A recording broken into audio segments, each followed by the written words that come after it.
చట్నీ కావాల్సిన పదార్థాలు: గుళ్ళు, శనగపప్పు, పచ్చిమిరకాయలు వేపినవి, చింతపండు, సాల్ట్, సరిపడా సాల్ట్.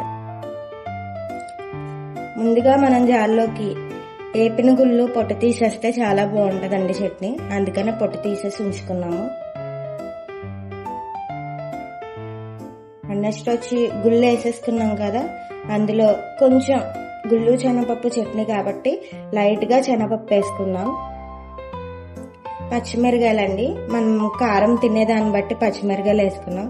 మేము 6 వేసుకున్నాం, అరౌండ్ 150 గ్రామ్స్ గుళ్ళకి. చింతపండు మనం తినే పులుపు దాన్ని బట్టి వేసుకోవాలి. సాల్ట్,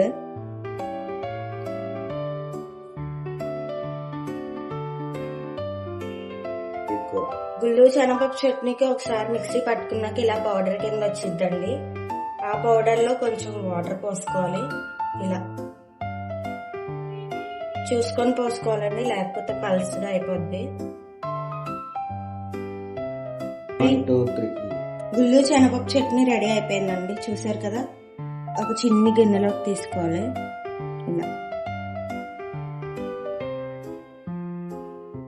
చట్నీలోకి తాలింపు రెడీ అండి. మనకు కావాల్సిన పదార్థాలు: పచ్చెనపప్పు, సాయమినపప్పు, ఆవాలు, జీలకర్ర, కరివేపాకు, ఎండుమిరగాయలు. నూనెలో కొంచెం వేపేసుకోవాలండి తాలింపు. వేసేద్దాం ఫ్రెండ్స్.